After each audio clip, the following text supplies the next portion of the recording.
Oui, bonjour, Scott Campbell. Dans cette série, un pasteur chrétien au Québec.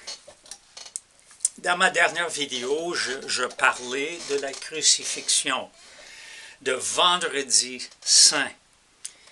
Et j'ai expliqué pourquoi une journée qui était si terrible, si cruelle, si méchante, si ensanglantée, comment cette journée-là pourrait être appelé saint, ou j'ai mentionné en anglais que c'est appelé bon vendredi, parce que c'était positif. Alors au Québec, il faut dire que j'ai découvert dans les 30 ans de ma vie ici, que l'Église traditionnelle au Québec avait vraiment parlé beaucoup de Vendredi Saint. Il avait mis une grande emphase sur le Vendredi Saint. D'ailleurs, il y avait comme des parades où les gens allaient et ils déclaraient leur péché, ils déclaraient que Jésus-Christ est mort pour eux, qu'il était l'agneau de Dieu. Et ça s'est passé dans les rues de Montréal et dans d'autres villes et villages. Et de cette journée-là est sorti aussi le crucifix. Alors, le crucifix, évidemment, c'est une image d'une croix avec l'image du corps de Jésus, l'image de la personne de Jésus, encore clouée ou attachée à la croix. Ça, c'est le crucifix. Partout dans le monde chrétien, ce qu'on voit avant tout, c'est des croix, mais pas Jésus attaché à cette croix-là. C'est une simple croix.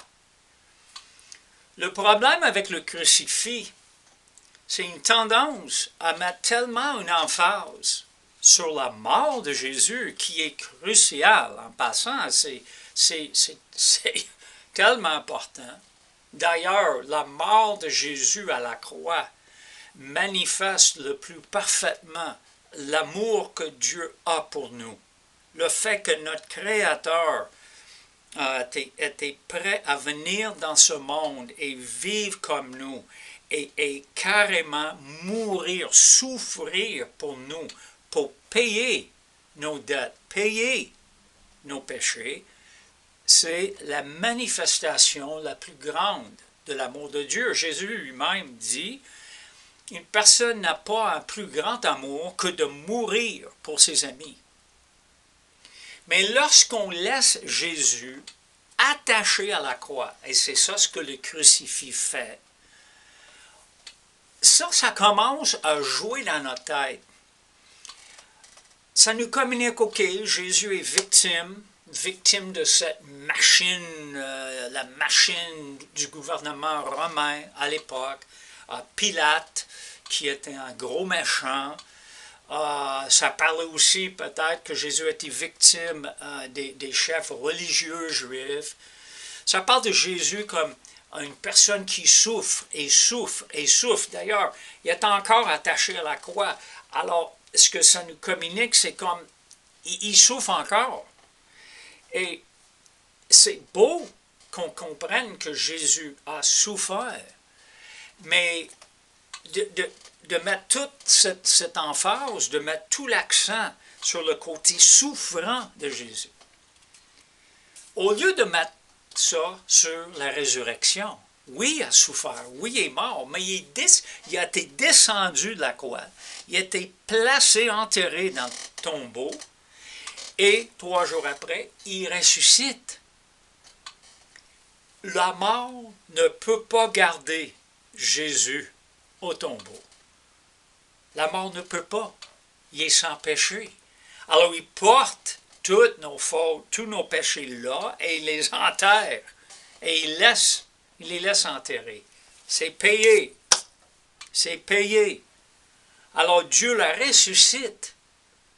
Jésus est vivant. Jésus est fort. Et malheureusement, c'est pas ça que j'ai capté en voyant ou en regardant ce qui s'est passé dans l'Église traditionnelle au Québec.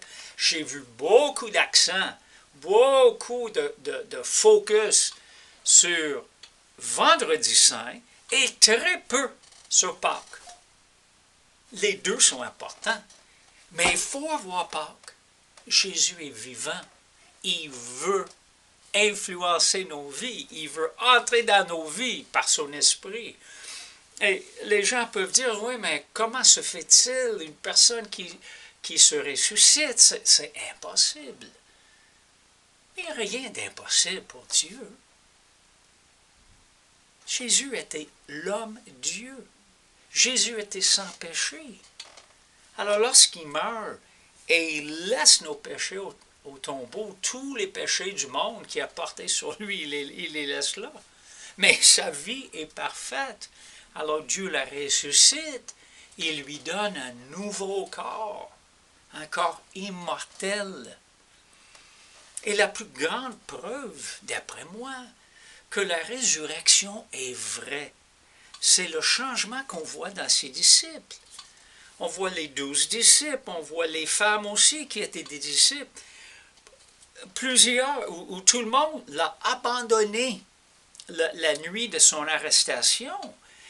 Et ils viennent un peu comme cachés autour de la croix lorsque Jésus meurt. Mais quand il se ressuscite et quand il commence à apparaître aux femmes en premier, et puis après aux disciples, les apôtres, ça change leur vie. Ils n'ont plus peur, ils ne sont plus tristes, ils ne sont plus abattus, non, ils sont vivants. Et évidemment, 40 jours plus tard, quand Jésus envoie le Saint-Esprit sur eux, ils sont remplis de cet esprit de Jésus, esprit d'amour, de paix, de joie, esprit de force.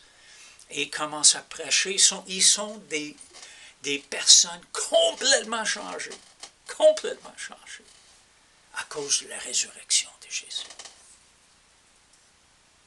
En gloire à Dieu, Jésus est vivant. Il est vivant. Il n'est plus attaché à la croix. Il n'est plus en train de souffrir à la croix. Il est vivant, il est fort. Il veut nous connaître. Il veut vous connaître. Il faut juste ouvrir votre vie. Dis-lui, merci, tu es mort pour mes péchés. Et je t'invite, venir, Jésus ressuscité, viens dans ma vie, dirige ma vie.